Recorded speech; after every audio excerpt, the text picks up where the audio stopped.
नमस्कार दोस्तों, स्वागत है आपका आज की करंट अफेयर क्लास में। तो चलिए स्टार्ट करते हैं आज की क्लास बिना किसी रुकावट के।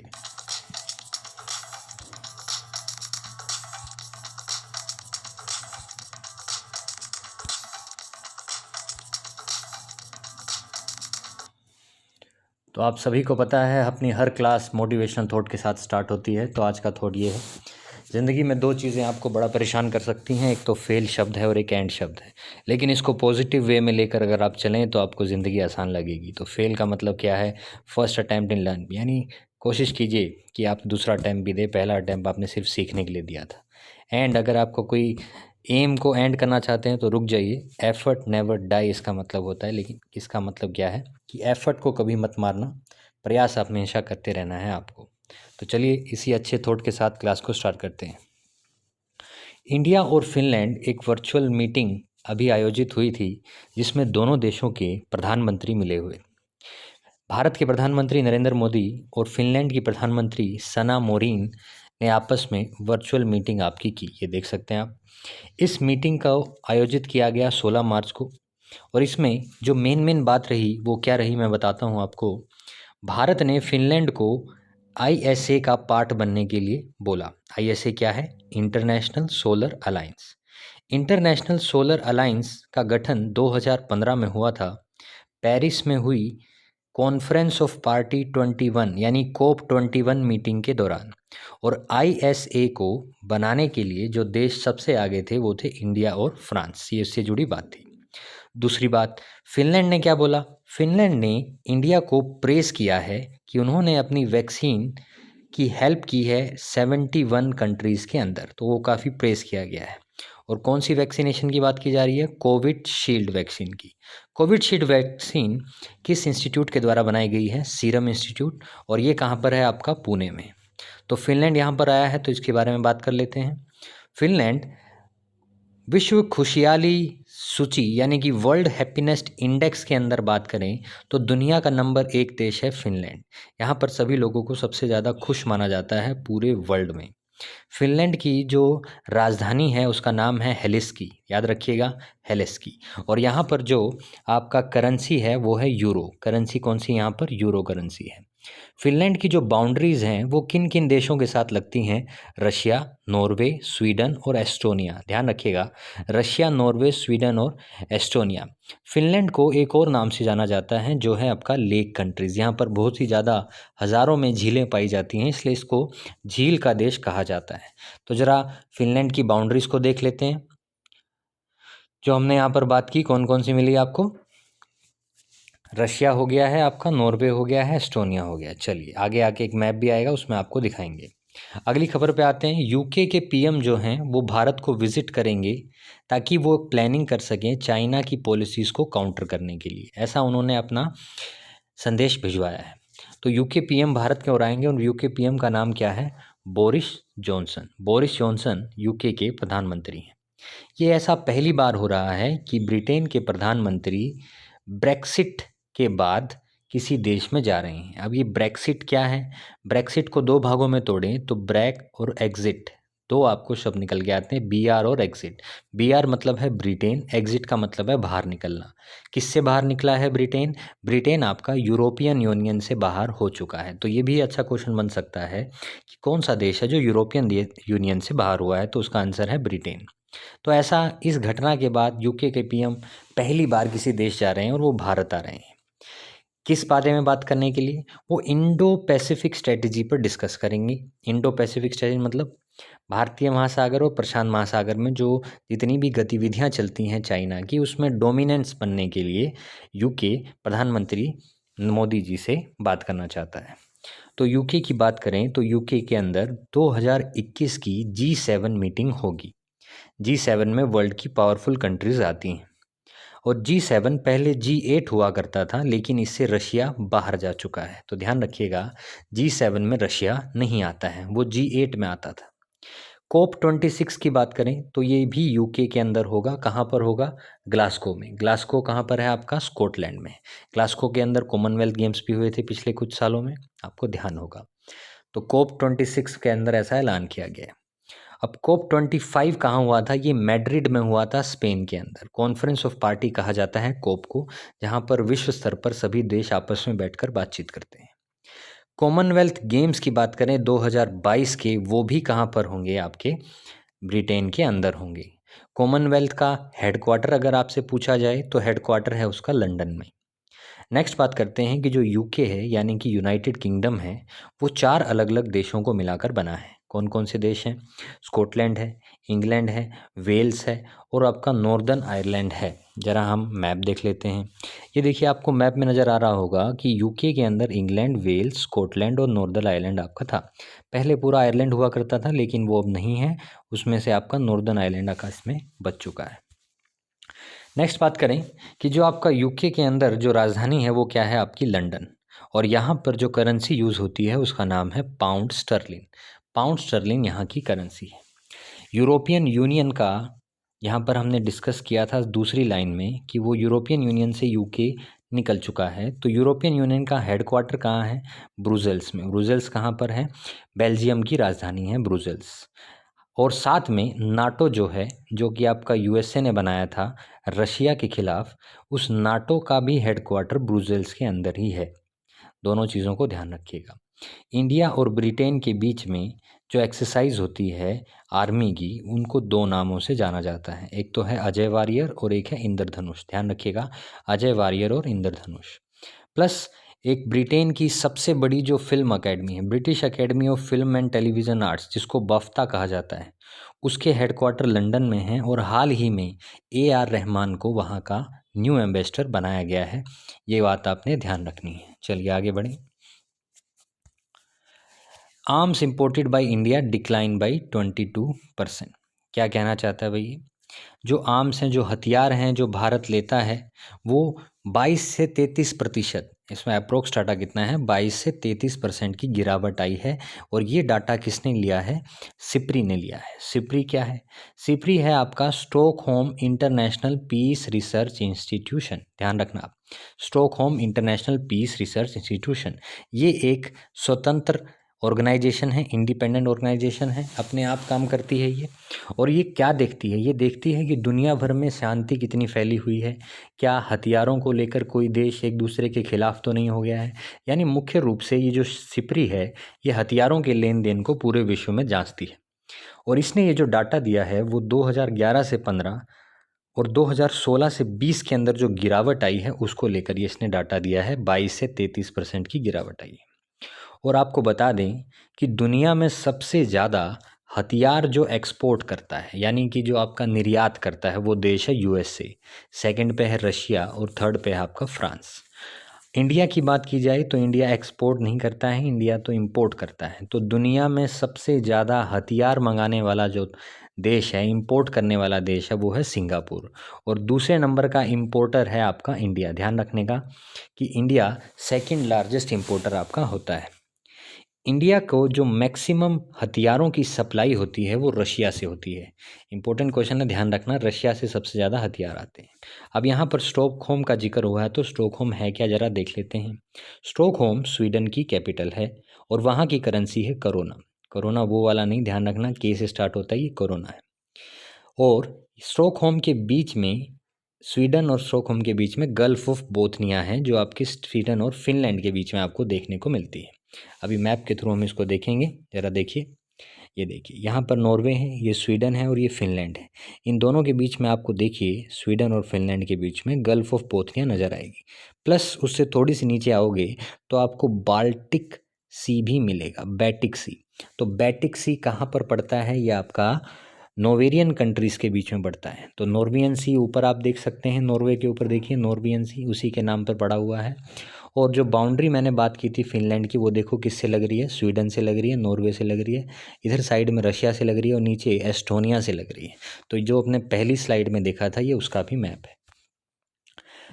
आखिरी 2 खबरों पे आते हैं भाई। China increase the defence. हाल ही में किस देश के द्वारा डिफेंस बजट को बढ़ा दिया गया है? तो डिफेंस बजट को किस देश ने बढ़ाया है? हर साल की तरह हर साल बढ़ाते हैं, और वो देश कौन से? आपका चाइना है। USA सबसे ज़्यादा पूरी दुनिया में रक्षा बजट को संभालता है, यानी पूरी दुनिया में सबसे ज़्यादा रक्षा बजट किसका होता है? यूएसए का होता है। चलिए आगे बढ़े। रिहैब प्रोजेक्ट, रिहैब प्रोजेक्ट क्या है?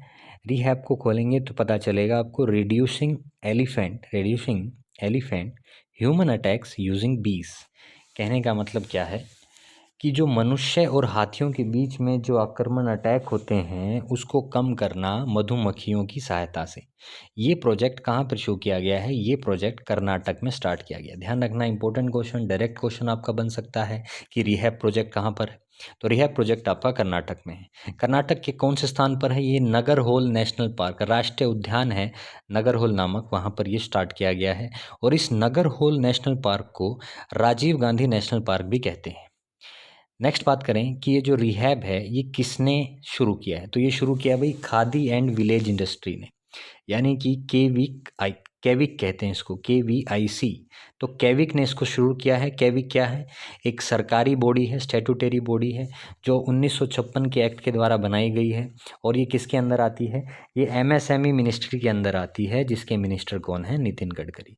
नितिन गडकरी आपके परिवहन के मंत्री भी हैं। नेक्स्ट बात करें, ये जो खादी प्रोजेक्ट है इसको हनी मिशन के नाम से भी इसके अंदर इसको इंट्रोड्यूस किया गया है। हनी मिशन इन्होंने स्टार्ट किया था, जिसको स्वीट रेवोल्यूशन भी कहते हैं। और ये स्वीट रेवोल्यूशन 2017 में आपकी स्टार्ट हुई थी। इसके ज़रिए क्या किया जाएगा? शहद को उत्पादन को बढ़ाया जाएगा। जैसे बहुत सारे रेवोल्यूशन हैं, आप सभी को पता है, ग्रीन रेवोल्यूशन है व्हीट राइस को लेकर, ऐसे ही आपका एक स्वीट रेवोल्यूशन है शहद को लेकर। शहद इकलौता ऐसा खाद्य पदार्थ है दुनिया में जो लंबे समय तक रखने पर भी खराब नहीं होता है। कर्नाटक की बात करें तो कर्नाटक में एक स्कीम लॉन्च की गई थी, नो गेन विदाउट पेन। और ये जो स्कीम थी, ये जो थीम थी, ये किसकी थी? इस साल जो कर्नाटक ने बजट पेश किया है उसके अंदर उन्होंने ये थीम रखी थी, no gain without pain. Direct question आ सकता है, किस राज्य की बजट की थीम थी no pain no gain without gain?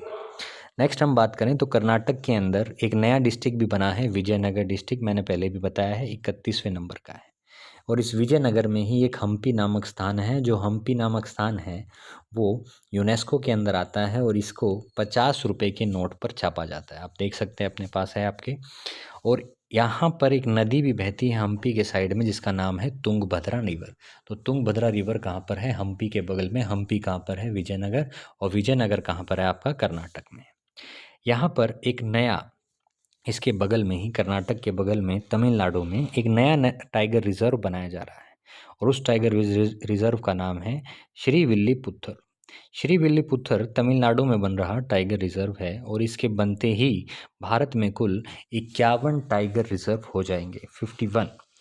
वहाँ पर कर्नाटक की बात की जाए तो नागरहोल और बंदीपुर, जो 2 नेशनल पार्क हैं, इन दोनों के बीच में एक नदी बहती है जिसका नाम है नागरहोल नदी। तो नागरहोल नदी किन राष्ट्रीय उद्यानों के बीच से बहती है? ध्यान रखना, नागरहोल और बंदीपुर, ये दोनों के दोनों नेशनल पार्क कर्नाटक में है। ये जो नागरहोल नदी है ये सहायक नदी है काबिनी नदी की। और वो काबिनी नदी किसकी सहायक नदी है? कावेरी नदी की। तो ध्यान रखना, काफ़ी एक सीक्वेंस में याद रखना है। नागरहोल का पानी काबिनी में, काबिनी का पानी आपका कावेरी में। ठीक है, आगे बढ़ते हैं। Hurun report India, Hurun report India की लॉन्च की गई है। और इस रिपोर्ट के अनुसार भारत के अंदर 2020 में कुल 6,33,000 वेल्दी फैमिलीज़ पाई गई हैं। यानी इतनी फैमिलीज़ भारत के अंदर अमीर पाई गई हैं, सक्षम पाई गई हैं। और इन फैमिलीज़ को एक नई मिडिल क्लास क्लासिफिकेशन दी गई है। मिडिल क्लास क्लासिफिकेशन कैसे दी गई है? यानी जो नॉर्मल मिडिल क्लास के लोग होते हैं उनसे थोड़ा ऊपर इनको रखा गया है। और इसका रखने का पैमाना क्या है कि जितने भी परिवार साल के अंत में 20 लाख रुपए तक की सेविंग कर पाते हैं वो इस न्यू मिडिल क्लासिफिकेशन में आएंगे। और ये नई मिडिल क्लासिफिकेशन किसने रिपोर्ट दी है? हुरुन रिपोर्ट के थ्रू इसको बताया गया है। और जो ज़्यादातर ये जो सेविंग करते हैं ये परिवार वाले, वो शेयर मार्केट के अंदर करते हैं। अगर आपसे पूछा जाए दुनिया के, भारत के अंदर सबसे ज़्यादा अमीर लोग किस शहर में पाए जाते हैं? तो पहली पोजीशन है मुंबई और दूसरी पोजीशन है आपकी दिल्ली। इंडिया के अंदर आपको बता दें, इस रिपोर्ट में एक और चीज़ छापी गई है कि 4.12 लाख फैमिली ऐसी हैं, घर ऐसे हैं जो पूरे साल भर में 7 करोड़ की सेविंग करते हैं। देखिए कितने अमीर हैं भारत के लोग। और पूरी दुनिया में सबसे अमीर आदमी की बात की जाए तो वो है एलन मस्क। और एलन मस्क जो हैं वो टेस्ला के मालिक हैं, स्पेस एक्स के मालिक हैं, आप सभी को पता है। और स्टार शटलर भी इन्हीं की कंपनी है जो इन्होंने शुरू की है। एक बोरिंग कंपनी भी है जो इन्होंने शुरू की है एलन मस्क ने। मुकेश अंबानी की बात करें तो भारत और एशिया के सबसे अमीर व्यक्ति हैं और वर्ल्ड में इनका स्थान 8वां आता है। ये रिपोर्ट किसने दी है? ब्लूमबर्ग की रिपोर्ट है कि मुकेश अंबानी 8वें नंबर पे आते हैं। दुनिया में सबसे अच्छी रहने लायक जो सिटी का अवार्ड है वो किसको मिला है? वियना। वियना किसकी कैपिटल है भाई? ऑस्ट्रिया की कैपिटल है आपकी वियना। यहाँ पे मैंने आपको बहुत सारे हेडक्वार्टर भी बताए हुए हैं। एटॉमिक न्यूक्लियर पावर जो है उसका हेडक्वार्टर भी आपका वियना में है, जो वर्ल्ड लेवल की ऑर्गेनाइजेशन है। यूपीआई ने हेल्प किया है भीम ऐप के अंदर। तो यूपीआई हेल्प एक नई सिस्टम या नया प्रोग्राम लॉन्च किया है भीम ऐप के अंदर। भीम ऐप आप सभी यूज़ करते होंगे, जो आपकी ऑनलाइन डिजिटल पेमेंट होती है उसमें भीम ऐप यूज़ होती है। तो भीम का मतलब क्या है? Bharat interface for money. और ये किसके नाम पर रखा गया है? भीम नाम इसका BR अम्बेडकर जी के नाम पर रखा गया है। कब स्टार्ट किया गया था इसे? 30 दिसंबर 2016 को। तो आप सभी ने देखा होगा यूपीआई पिन आपसे मांगा जाता है या कुछ भी किया जाता है डिजिटल पेमेंट के दौरान, तो यूपीआई का मतलब होता है यूनिफाइड पेमेंट इंटरफेस। यूनिफाइड का मतलब है एक साथ सभी लोग एक ही पोर्टल पर अपनी डिजिटल पेमेंट कर सकते हैं, बहुत सारी कंपनी इसके माध्यम से। ये बात करें तो यूपीआई हेल्प भीम ऐप के अंदर लॉन्च हुई है। किसके द्वारा? तो ये किया गया है एनपीसीआई के द्वारा। एनपीसीआई क्या है? National payment corporation of India. बहुत बहुत इंपॉर्टेंट। आप जितनी भी पेमेंट पेटीएम से करते हैं, गूगल पे से करते हैं, फ़ोन पे से करते हैं, अमेजन पे से करते हैं, उन सब पर जो बॉडी है जो नज़र रखती है आपकी डिजिटल पेमेंट्स पर, वो है NPCI, national payment corporation of India, जिसको 2008 में बनाया गया था। किसके द्वारा? आरबीआई के द्वारा और इंडियन बैंक एसोसिएशन के द्वारा। आईबीए और आरबीआई ने दोनों ने मिलकर इसको बनाया था। कौन से एक्ट के अंदर? पेमेंट एंड सेटलमेंट एक्ट 2007 के अंदर। और ये जो यूपीआई हेल्प का ऑप्शन भीम ऐप में आएगा, ये केवल अभी 4 बैंक लॉन्च कर रहे हैं। कौन कौन से बैंक हैं ये? एसबीआई, एक्सिस बैंक, एचडीएफसी और आईसीआईसीआई। एसबीआई की बात मैंने नीचे लिख दी है। 1955 में इसका गठन हुआ था। हेडक्वार्टर मुंबई में है। इसके वर्तमान में हेड हैं दिनेश खारा। एक्सिस बैंक की बात करें तो 1993 में मुंबई में इसका हेडक्वार्टर है। अमिताभ चौधरी इसके बारे में है। पिछली जो करंट अफेयर की वीडियो थी उसमें हमने पढ़ा था एक्सिस बैंक ने वे बैंड के नाम से आपका एक चीज़ें शुरू की थी, जिसको हाथ में पहनकर आप शॉपिंग कर सकते हैं। ध्यान रहेगा आपको। एचडीएफसी की स्थापना 1994, हेडक्वार्टर मुंबई। इसके हेड कौन है? शशिधर। आईसीआईसीआई 1994, मुंबई में हेडक्वार्टर, संदीप बख्शी इसके हेड हैं। चलिए आगे बढ़े। हरियाणा योग आयोग बिल 2021 हाल ही में पास कर दिया गया है 15 मार्च को हरियाणा के बजट सत्र के दौरान। और इस दौरान कुल 5 और बिल इसके अलावा भी पास किए गए। अब ये जो हरियाणा आयोग बिल है ये क्या करेगा? ये योगा आसन को प्रमोट करेगा। योगा नाम से हमारे मन में ही नाम सीधा आता है, वो है ऋषिकेश। ऋषिकेश को योगा कैपिटल माना जाता है वर्ल्ड में। वर्ल्ड की योगा कैपिटल माना जाता है ऋषिकेश को। तो हरियाणा की यहाँ पर बात हुई है तो चलो देख लेते हैं। हरियाणा में अभी चौथे खेलो इंडिया गेम्स शुरू किए जाएंगे। कहाँ पर? पंचकुला में। तो 4th नंबर का एडिशन है। तो जाहिर सी बात है, पहले नंबर पे कहाँ हुए? दिल्ली, दूसरे में पुणे, तीसरे में गुवाहाटी और चौथे वाले अब पंचकुला में होंगे। और इस गेम के अंदर बहुत सारे गेम्स ऐड किए गए हैं, जिनमें से योगा आसन भी एक ऐड किया गया है, ध्यान रखिएगा। यूनिवर्सिटी गेम्स भी होंगे इस बार, दूसरा एडिशन। कहाँ पर होंगे? कर्नाटक में होंगे। खेलो इंडिया के अंदर ही करवाए जाते हैं यूनिवर्सिटी गेम। और जो पहले हुए थे यूनिवर्सिटी गेम वो उड़ीसा में हुए थे। तो कर्नाटक में बेंगलोर में हुए थे और अभी फर्स्ट जो बेंगलोर में होंगे, और फर्स्ट कहाँ पर हुए थे? उड़ीसा के अंदर हुए थे। नेक्स्ट बात करें, सुखना लेक हरियाणा में पाई जाती है, चंडीगढ़ के अंदर। चंडीगढ़ क्या है? हरियाणा पंजाब दोनों की राजधानी है। यहाँ पर 2 नेशनल पार्क पाए जाते हैं हरियाणा में, सुल्तानपुर जो गुड़गांव में है, कालेश्वर नेशनल पार्क जो यमुनानगर में। खोरिया और धमाल बहुत सारे प्रश्नों में आता है। ये 2 ऐसे लोक नृत्य हैं जो हरियाणा में परफॉर्म किए जाते हैं, खोरिया और धमाल। यहाँ पर सूरजकुंड मेला लगता है फरीदाबाद के अंदर। किसकी सहायता के साथ? हरियाणा और हिमाचल प्रदेश दोनों इसको आयोजित कराते हैं। पहला स्टेट हरियाणा ऐसा बन गया है पूरे इंडिया में जिसने 75% रिजर्वेशन बिल को पास किया है प्राइवेट सेक्टर में रोजगार देने के लिए, यानी कि लोकल जो लोग हैं हरियाणा डोमिसाइल के उनको 75% आरक्षण मिलेगा नौकरियों के अंदर प्राइवेट सेक्टर की जो 50,000 तनख्वाह से कम वाली हैं। ऐसा करने वाला वो हरियाणा पहला आपका राज्य बन चुका है। और दूसरा जो भी बनने जा रहा है ये बिल पेश करने के लिए वो है आपका झारखंड, ध्यान रखिएगा। चलिए, सोलर पैनल लगाए जा चुके हैं 1000 रेलवे स्टेशन पर, ऐसा बोला है पीयूष गोयल जी ने, जो कि आपके रेलवे मिनिस्टर हैं। प्लस उन्होंने बोला है 400 रेलवे की बिल्डिंग्स पर भी सोलर पैनल्स आपके लग चुके हैं।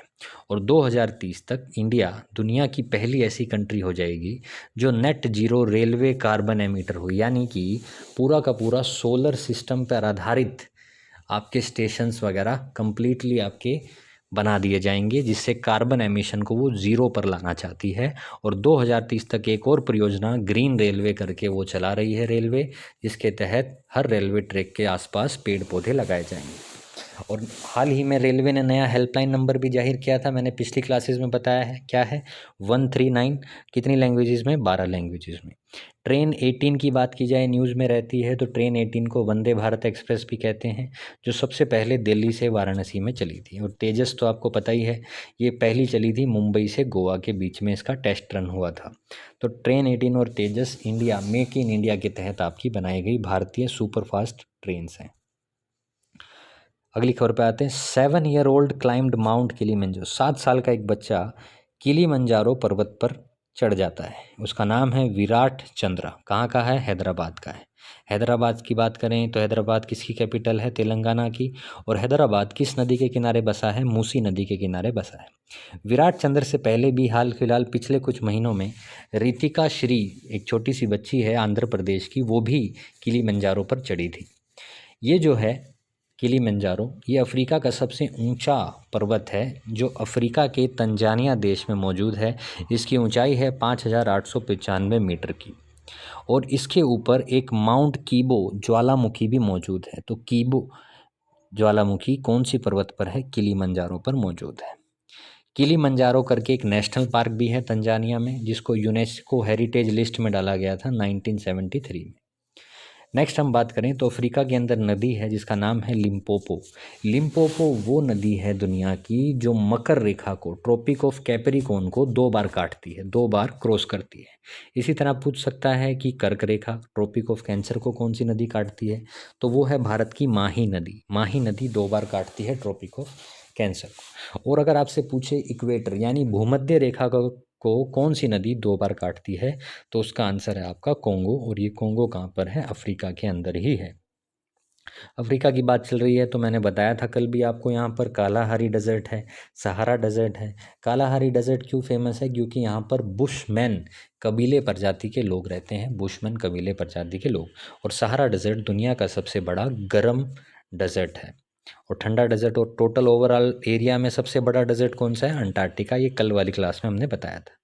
दुनिया की नहीं बल्कि आपका अफ्रीका की जो सबसे बड़ा डेजर्ट है वो दुनिया के साथ, लेकिन गर्म है, ध्यान रखिएगा, गर्म पूछा जाए तो ही आपको सहारा डेजर्ट बताना है। शब्दों का खेल है, थोड़ा ध्यान से सुनिएगा। नेक्स्ट बात करें, अफ्रीका की सबसे बड़ी ताज़ा पानी की झील कौन सी है? विक्टोरिया। ये क्वेश्चन डायरेक्ट भी आता है कि विक्टोरिया झील कौन से महाद्वीप में पाई जाती है? तो ये अफ्रीका महाद्वीप में पाई जाती है, ध्यान रखिएगा। नेक्स्ट हम बात करें काम्या कार्तिकेयन, ये भी एक न्यूज़ में रहा था। ये काम्या कार्तिकेयन क्या है? मुंबई की हैं, जिन्होंने माउंट एकोनगुआ की चढ़ाई की थी। माउंट एकोनगुआ साउथ अमेरिका का सबसे ऊंची चोटी है जो एंडीज पर्वत श्रृंखला पर पाई जाती है। एंडीज पर्वत श्रृंखला से भी क्वेश्चन आता है कि दुनिया की सबसे लंबी पर्वत श्रृंखला कौन सी है? एंडीज, जो दक्षिणी अमेरिका में है। और इसके ऊपर मौजूद है एकोनगुआ, जो दक्षिण अमेरिका का सबसे ऊंचा पर्वत है। यहाँ पर अभी एक भारतीय चढ़ी थी जिनका नाम है काम्या कार्तिकेयन। ये देखिए, दुनिया के जितने भी महाद्वीप हैं उनमें सबसे ऊंचे पर्वत कौन कौन से हैं वो यहाँ पर मैंने आपको दिखाए हैं। नॉर्थ अमेरिका में देखिए, और आपका साउथ अमेरिका में देखिए एकोनगुआ, देनाली ऊपर है। यूरोप का सबसे ऊंचा पर्वत एल्ब्रूस है। एशिया का सबसे अच्छा माउंट एवरेस्ट है। ऑस्ट्रेलिया का सबसे ऊंचा कोशिकोजुको है, अफ्रीका का किलिमंजारो है, और अंटार्कटिका का कौन है? विंसन मैसिफ है, विंसन मैसिफ। इसका स्क्रीनशॉट ले लीजिए, काफ़ी ज़्यादा इंपॉर्टेंट है। ये सातों महाद्वीपों की 7 सबसे ऊंची चोटियाँ हैं। इन सब में सबसे ऊंचा कौन है? माउंट एवरेस्ट, जो कि दुनिया की सबसे ऊंची चोटी है। नेशनल वैक्सीनेशन डे कब मनाया जाता है? तो 16 मार्च को इसको मनाया गया है। ये क्यों मनाया जाता था? ये फर्स्ट टाइम जब ओरल वैक्सीन दी गई थी पोलियो की, तब से इसको मनाया गया है। और ये कब दी गई थी? 1995 में। इस बार की थीम क्या है? Polio eradication as well as COVID. यानी कि इस बार की थीम है पोलियो को भी जड़ से मिटाना है और कोरोना को भी जड़ से मिटाना है। हालांकि भारत पोलियो मुक्त हो चुका था 2014 में, तो उसको साथ साथ हम इसको वैक्सीनेशन तो देनी पड़ती है, तभी तो मुक्त रहेगा। तो 0 से 5 वर्ष के बीच में ये वैक्सीनेशन दी जाती है।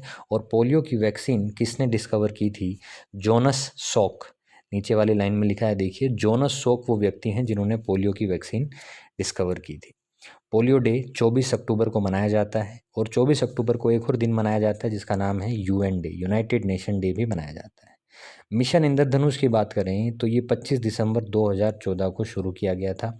हेल्थ से जुड़ा हुआ है, भारत में शुरू हुआ था। और 25 दिसंबर को गुड गवर्नेंस डे के भी रूप में मनाया जाता है, क्योंकि इसमें अटल बिहारी वाजपेयी का जन्म हुआ था। तो ध्यान रखिएगा। इंद्रधनुष 2.0 हाल ही में शुरू की गई थी स्कीम। मैंने बताया था किस राज्य में शुरू की गई है भारत में, तो ये यूपी से स्टार्ट हुई है 2.0। चलिए आगे बढ़े। ऑस्कर अवार्ड के लिए नामांकन हो चुका है। जो कल मैंने बिट्टू मूवी बताया था वो हट गई है इस नॉमिनेशन से, और उसकी जगह पर आपकी भारत की जो ऑस्कर अवार्ड नॉमिनेशन में फिल्म जा रही है उसका नाम है आपका वाइट टाइगर। कौन सी मूवी है आपकी? वाइट टाइगर मूवी है, जो बेस्ट अडेप्टेड स्क्रीन प्ले के लिए चुनी गई है। ऑस्कर अवार्ड की शुरुआत 1929 से हुई थी। ये इसका 93rd एडिशन है, जो इस साल होगा, और ये लॉस एंजलिस में दिए जाते हैं। ऑस्कर अवार्ड्स को एकेडमिक अवार्ड्स भी कहा जाता है। भारत को अभी तक ऑस्कर कितनी बार मिला है? 2 बार मिला है। भानु अथैया को सबसे पहली भारतीय हैं जिनको ऑस्कर अवार्ड दिया गया था। फैशन डिज़ाइनिंग का काम किया था इन्होंने उस मूवी में जिसका नाम था गांधी। गांधी मूवी में। और कब मिला था इनको? 1983 में ऑस्कर अवार्ड मिला था। AR रहमान को भी म्यूज़िक के लिए अवार्ड मिला था स्लम डॉग मिलियनेयर नामक फिल्म में। जो इसका 92nd एडिशन था ऑस्कर का, उसमें बेस्ट फिल्म का अवार्ड मिला था पैरासाइट को, जो कि साउथ कोरियन मूवी है और एक नॉन इंग्लिश मूवी है। चलिए आगे बढ़ें। 24th national federation cup senior athletics championship जो आपकी चल रही है पटियाला में। ध्यान रखना कहाँ चल रही है? पटियाला में, 24वें नंबर की 2021 में। इसमें जो अन्नू रानी हैं, जो ज्वेलिन थ्रोअर हैं यूपी से, उन्होंने गोल्ड मेडल जीता है 63.24 मीटर का थ्रो करके। लेकिन एक बुरी खबर ये है कि ओलंपिक के लिए क्वालिफाई नहीं कर पाई हैं, क्योंकि ओलंपिक के लिए क्वालिफाई करने के लिए 64 मीटर का ज्वेलिन थ्रो फेंकना पड़ता है। तो ये वो नहीं कर पाई, हालांकि ये इनका बेस्ट थ्रो था 63.24 का। मुरली श्रीशकर भी क्वालिफाई कर चुके हैं ओलंपिक के अंदर भारत के, और किस फील्ड में? हाई जंप में ये क्वालिफाई कर चुके हैं। भवानी देवी मैंने कल आपको बताया था, ये तलवारबाजी में क्वालिफाई करने वाली भारत की सबसे पहली महिला हैं भवानी देवी। रोनाल्डो, खेल से जुड़ी 2 अन्य खबर है भाई। रोनाल्डो सबसे ज़्यादा गोल करने वाले फुटबॉलर बन चुके हैं, 770। किनको पीछे छोड़ा है? ब्राज़ील के पेले को पीछे छोड़कर ये सबसे ज़्यादा गोल करने वाले बन गए हैं। रोनाल्डो कहाँ के हैं? ये पुर्तगाल के हैं। युगविंदर चहल जो हैं वो पिछले T20 में विकेट लेकर 60 विकेट लेने वाले पहले T20 इंटरनेशनल बॉलर बन चुके हैं वर्ल्ड में T20 इंटरनेशनल में 60 विकेट लेने वाले पहले खिलाड़ी बन गए हैं। और जो आपके विराट कोहली हैं वो 3000 रन बनाने वाले पहले क्रिकेटर बन चुके हैं वर्ल्ड में T20s के अंदर। चलिए आगे बढ़ें। IQ-AIR रिपोर्ट कौन लाता है? स्विस ऑर्गेनाइजेशन लाती है। इसमें पार्टिकुलेट मैटर यानी कि हवा में मौजूद गंदगी जो 2.5 mm का इसमें पैमाना PPM का लिया जाता है, उसके आधार पर बताया गया है कि दुनिया में जितनी भी कैपिटल कंट्रीज़ हैं उनमें सबसे ज़्यादा पोल्यूटेड कंट्री की कैपिटल है दिल्ली। दिल्ली वो कैपिटल है जो दुनिया की सभी कैपिटल में सबसे ज़्यादा पोल्यूटेड है। और दूसरे नंबर पर बांग्लादेश की राजधानी है जिसका नाम है ढाका। तो भाई आज की करंट अफेयर क्लास यहीं पे समाप्त होती है। उम्मीद करता हूँ आपको अच्छी लगी होगी। तो लाइक का बटन, शेयर का बटन और कमेंट में जो भी पूछना चाहते हैं पूछ सकते हैं। कल मिलेंगे, तब तक के लिए टाटा बाय बाय।